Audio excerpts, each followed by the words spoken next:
এরপরে বাচ্চার যখন বয়স 7 দিন, কয়দিন, তখন আকিকা দিতে হবে। কি দিতে হবে?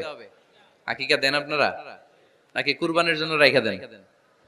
হ্যাঁ, অনেকে রেখে দেখে কুরবানির সাথে মিলায়া দিব। ফিকহি মাসালা এটা জায়েজ আছে, কিন্তু উত্তম হচ্ছে 7ম দিনে দেয়া। কোন দিন মনে থাকবে আপনাদের? কততম দিনে আকিকা দিবেন? সবাই বলতে হবে কততম? কুল্লু গোলাম রাহিনাতুম বিআকিকা তুযবাউ আনহু ইয়াউমা সাবিহি। 7ম দিনে আল্লাহ রাসূল সাল্লাল্লাহু আলাইহি ওয়াসাল্লাম ইমাম হাসান আর হুসাইন রাদিয়াল্লাহু তাআলা আনহুমা এই দুই নাতির আকিকা বিষ্ণু সাল্লাল্লাহু আলাইহি ওয়াসাল্লাম 7ম দিনে ছাগল দিয়ে দিয়েছিলেন। পড়েন সুবহানাল্লাহ। আনিল গোলামি শাতান ওয়া আনিল জারিয়াতি শাত। ছেলে হলে 2টা ছাগল। ছেলে হলে কয় ছাগল? মেয়ে হলে কয় ছাগল? দিতে রাজি আছেন তো? দিয়ে দিবেন। আকিকা দেওয়ার পরে সুন্দর নাম রাখবেন।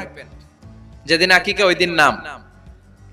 ইউদাউনা ইয়াউমাল কিয়ামাতি বিআসমাইকুম ওয়া আসমাই আবাইকুম। কিয়ামতের দিন আল্লাহ তাআলা তোমাদের নাম ধরে, তোমাদের বাবার নাম ধরে ডাকবে।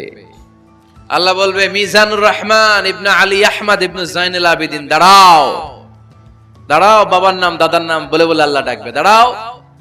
এজন্য ফা আহসিনু আসমাকুম, তোমাদের নামগুলো সুন্দর সুন্দর রাখো। এখন যারা নাম রাখছে বল্টু, আল্লাহ ওই দিন বলবে, বল্টু ইবনে সল্টু দাঁড়াও। ঠিক কি না?